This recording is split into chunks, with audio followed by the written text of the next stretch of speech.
देव ऋषि नारद जी बोल रहे हैं कि भगवान के नामों में कितनी ताकत होती है। मैं आपको अपनी कथा सुनाता हूं। मैं पूर्व जन्म में एक दासी का पुत्र था और उससे पहले मैं एक अपहरण नाम का गंधर्व था। एक दासी के घर में मेरा जन्म हुआ और मैं आपको अपनी हे व्यास, मैं अपनी संपूर्ण कथा आपको बताता हूं और तुम ध्यान पूर्वक सुनो कि भगवान के नामों में कितनी बड़ी शक्ति होती है। तब नारद जी अपने पूर्व जन्म की पूर्व चरित्र सुना रहे हैं, अपने पुराने जन्म की कथा सुना रहे हैं और बोल रहे हैं कि अहम पुरातीत भवे भवम मुने दास्या सुकस्या सनवेदवादिनां निरूपितो बालक एव योगिनां शुश्रूषणे प्राविश निर्वीक्षताम्। बोलते हैं व्यास जी, मैं पूर्व जन्म में एक दासी का पुत्र था। मेरी माँ बड़ी सीधी अनपढ़, और जब मेरा जन्म हुआ, जैसे मेरा जन्म हुआ और मेरे जन्म के तुरंत बाद ही मेरे पिता का भी देहांत हो गया।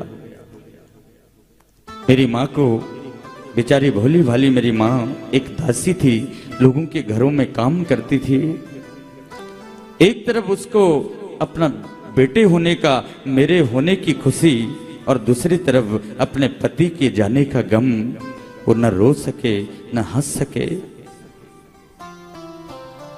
उस भरी जवानी में मेरे पिता ने मेरी माँ का साथ छोड़ दिया। मेरी माँ ने जब मेरे को अपनी गोदी में उठाया तो फूट फूट करके रोने लगी कि अब तो दूर दूर तक मेरा और मेरे इस बेटे का पालन करने वाला मुझे तो दूर दूर तक कोई नहीं दिखाई दे रहा है। परिवार वालों ने तो पहले ही साथ छोड़ दिया है। अब फूट फूट करके मेरी माँ रोने लगी कि मैं इस बेटे का पालन करना चाहती हूँ, लेकिन परिवार के लोग संपत्ति, जो कुछ थोड़ी बहुत संपत्ति होगी, उसके लालच के कारण मुझे और मेरे बेटे को कभी भी मार सकते हैं। फूट फूट करके रोने लग गई। देव ऋषि नारद जी बोले हैं, व्यास जी, मेरी माँ ने मुझे उठाया और कहीं दूर जंगल में चली गई, कहीं संतों के आश्रम में, कि मैं इस बेटे का पालन करना चाहती हूँ। मेरा बेटा यही मेरा सहारा है और इस दुनिया में दूर दूर तक मुझे कोई अपना नहीं दिखाई दे रहा है। चलते चलते मेरी माँ बहुत दूर तक गई। भूखी प्यासी थी मेरी माँ और मुझे गोद में उठाए हुए। जब मेरी माँ ने कहीं दूर एक जंगल में देखा, एक संतों का आश्रम था। मेरी माँ ने जब उस आश्रम को देखा तो मेरी माँ में जैसे पुनः प्राण आ गए हों। जब उस आश्रम में मेरी माँ मुझको लेकर के पहुंची, वहां पे ऋषि लोग थे, ऋषि पत्नियां थी। चातुर्मास के लिए ऋषि लोग सब एकत्रित हुए थे। मेरी माँ ने उन संतों को प्रणाम किया। संतों ने कहा, बेटा बोलो तुम्हें क्या परेशानी है?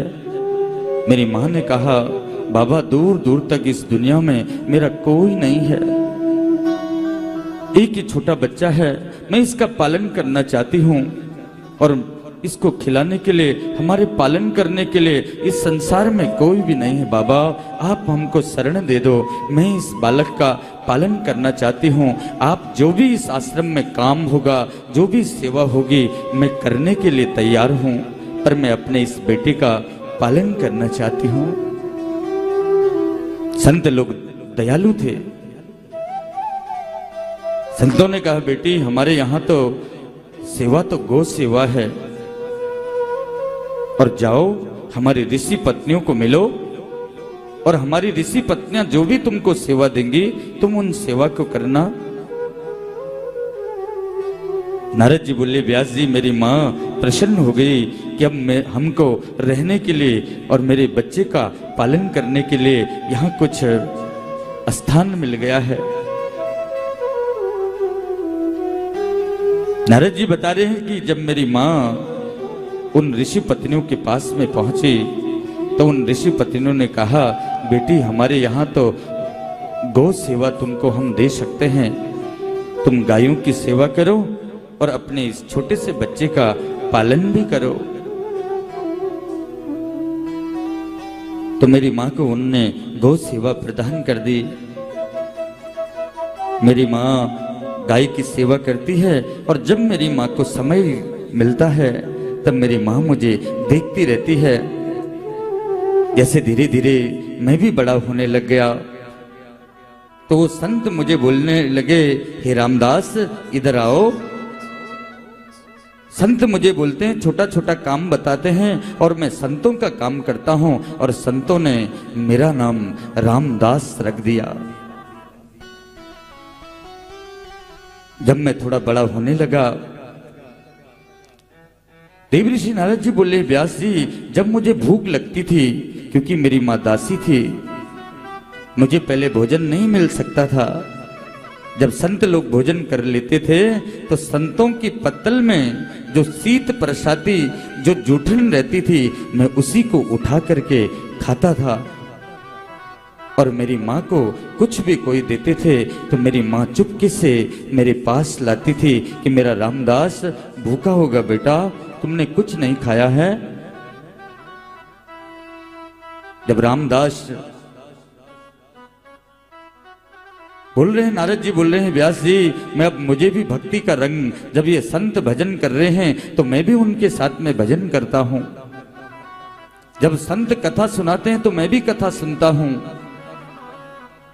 तो मुझे तो भक्ति का रंग चढ़ गया और मैं भी उन संतों के साथ में, उनके भोजन के पहले मैं भोजन नहीं कर सकता, इसलिए उनकी थाली में जो जूठन बचती है उसी से मैं अपना पेट भर लेता था। एक दिन मैंने अपनी माँ को कहा, हे माँ, नारद जी बोले मैं 5 साल का हो गया व्यास जी, और मैंने एक दिन जब मैं 5 वर्ष का हो गया तो मैंने अपनी माँ को बोला कि माँ, जब ये संत लोग चातुर्मास करके यहाँ से ये संत बोल रहे हैं हमें किसी दूसरी जगह जाना है, तो मैं भी इन संतों के साथ में चले जाऊंगा और मुझे भी भक्ति करना अच्छा लगता है। तो मेरी माँ ने मुझे अपने हृदय से लगा करके बोला कि हे रामदास, तेरे सिवा इस संसार में मेरा और कोई सहारा नहीं है। बेटा तुम मुझे छोड़ करके जाओगे, तुम तो मेरे बुढ़ापा की लाकड़ी हो बेटा, तुम मुझे छोड़ के कभी मत जाना। मेरी माँ उन संतों के पास में आई। अब तो मेरी माँ का काम पे, गौ सेवा पर भी मन नहीं लगता। मेरी माँ को लगता है कि मेरा रामदास किसी संत के साथ में चले जाएगा और मैं अकेली हो जाऊंगी।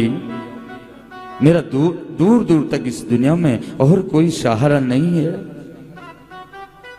मेरी माँ उन संतों के पास में पहुंची और उन संतों से बोलने लगी कि बाबा मेरे इस बुढ़ापे के सहारे को मत ले जाना, यही इस दुनिया में मेरा एक सहारा है और इसी के सहारे में जी रही हूं। देव ऋषि नारद जी बोल रहे हैं, व्यास जी एक दिन वो संत लोग जाने लग गए। जब वो संत लोग जाने लगे तो मैं भी उन संतों के साथ में, मैंने कहा बाबा मैं भी आपके साथ चलूंगा। संतों ने कहा बेटा इस दुनिया में आपकी माँ का और कोई सहारा नहीं है, आप अपनी माँ की सेवा करो और आपको अपनी माँ की सेवा करनी ही पड़ेगी। उसी समय मेरी माँ आ गई वहां पर और मेरी माँ ने कहा कि बाबा इस रामदास को मत ले जाना, क्योंकि मैं इस रामदास के बिना नहीं जी पाऊंगी। वो संत लोग जब जाने लगे तो मैं रोने लगा, उनके साथ जाने लगा। तो संतों ने मुझे कहा बेटा माँ की सेवा करो और जब तुमको हमारी याद आएगी हम तुमको ये मंत्र देते हैं, तुम इस मंत्र का जाप करना। जब जब तुमको हमारी याद आएगी तुम इस मंत्र को बोलना, कि नमो भगवते तुभ्यं वासुदेवाय धीमहि प्रद्युम्नानिरुद्राय नमो शंकर्षणाय च। यह वासुदेव गायत्री मंत्र है। नारद जी बोले, व्यास जी इन संतों ने मुझे ये मंत्र दिया और बोला इस मंत्र को जब जब तुमको मेरी याद आएगी, हम संतों की याद आएगी, इस मंत्र का जाप करते रहना। जब संत लोग चले गए, उन्होंने मुझे ये मंत्र दिया, मैं बहुत रोया, मेरे मन में विचार आ गया। उसी दिन मेरे मन में ये विचार आया, नारद जी बोले हैं व्यास जी मेरे मन में ये विचार आया कि अगर मेरी मां नहीं होती तो मैं भी आज इस संतों के साथ में चले गया था। उसी रात में वो संत तो चले गए, मेरे मन में ऐसा विचार आया। उसी रात में पता नहीं क्या हुआ, मेरे कर्म ही ऐसे रहे होंगे। उस रात को मेरी माँ गोदोहन के लिए गई थी और मेरी माँ को एक सर्प ने डस लिया और मेरी माँ के भी प्राणांत तो हो गए। नारद जी के नेत्र सजल हो गए। व्यास जी को कथा सुनाते सुनाते अपनी कथा सुना रहे हैं और नेत्र सजल हो गए। बोलते हैं, हे व्यास, उस दिन मेरी आयु मात्र 5 वर्ष की थी। अब इस दुनिया में मेरा भी कोई नहीं था। मेरी जितनी मति थी, मैंने उस माँ के उस शरीर को एक जगह पर, मैं माँ के शरीर को भी नहीं उठा पा रहा था क्योंकि मैं 5 वर्ष का था। लेकिन जितनी मेरी बुद्धि थी, मैं छोटी छोटी लकड़ियों को एकत्रित करके लाया और उस लकड़ी में मैंने अपने माँ के अंत्येष्टि कर्म भी करा दिया। जब मैंने अपने माँ की अंत्येष्टि कर्म करा दिया, मेरी माँ का शरीर राख हो गया। मुझे अपनी माँ की बहुत याद आई कि और दिन मेरी माँ जीवित जब थी तो बार बार मुझे मेरी माँ छुप छुप करके कुछ खिलाती थी, बार बार मुझे देखने के लिए आती थी। आज मुझे पता चला कि माँ क्या होती है। बहुत देर तक मैं विचार करने लगा, मैं कहाँ जाऊं, इस दुनिया में मेरा और कुछ है नहीं। मैंने चारों दिशाओं की तरफ देखा, अब मैं कहाँ जाऊं। सांझ होने वाली थी, शाम होने वाली थी, मैं कहाँ जाऊंगा। मैंने भगवान का ये प्रताप माना कि अनुग्रह मन्यमानम प्रतिष्ठम दिशमोत्तरम। मैंने जब देखा कि अब शाम होने वाली है, सूर्य अस्त होने वाला है, मैं कहाँ जाऊं, और मैं तो उत्तर दिशा की तरफ चलता रहा और चलता रहा और मैं एक घनघोर जंगल में पहुंच गया। जब बहुत रात होने लग गई, आज मुझे कोई पूछने वाला नहीं था कि रामदास तुमने कुछ खाया कि नहीं खाया, क्योंकि मेरे को पूछने वाली सिर्फ मेरी माँ थी और वो माँ अब इस दुनिया में नहीं है। शाम के समय पे मैं एक पीपल के वृक्ष के नीचे, जब मुझे बहुत जोर की प्यास लग गई और मैं उस पीपल के वृक्ष के नीचे बैठ गया, विचार करने लगा, इस वन में तो हिंसक पशुओं की आवाज आ रही है। मुझे भय लगने लग गया। फिर मुझे याद आया कि संतों ने मुझे ये मंत्र दिया है, इस मंत्र के सिवा अब मेरे पास और कोई सहारा नहीं है। और मैं तो उसी मंत्र को बोलने लगा कि नमो भगवते तुभ्यं वासुदेवाय धीमहि प्रद्युम्नानिरुद्राय नमो शंकर्षणाय च। मैं इस मंत्र का जाप करते रहा, बोलते रहा और जब मैं इस मंत्र का बहुत देर तक जाप करते रहा, नेत्र बंद करके, जैसे संतों ने मुझे बताया था। नारद जी बता रहे हैं, व्यास जी मुझे तो ध्यान समाधि जैसी लग गई और उस समाधि में मैंने देखा इस मंत्र का जाप करते करते मेरे सामने एक चतुर्भुज नारायण प्रकट हो गए। और जैसे ही मैंने आंख खोल करके उनको देखना चाहा तो वो मेरे सामने से अदृश्य हो गए और आकाशवाणी करने लग गए। बोलते हैं, हे रामदास, अभी तुम्हारी भक्ति अधूरी है, लेकिन तुम इस मंत्र का जाप करते रहना और एक दिन तुम मेरे को प्राप्त अवश्य करोगे। और इतनी आकाशवाणी हुई, व्योमवाणी हुई और उसके बाद वो जो दृश्य मैंने देखा था, जो शब्द मैंने सुने थे, वो कुछ भी मुझे सुनाई नहीं दिया।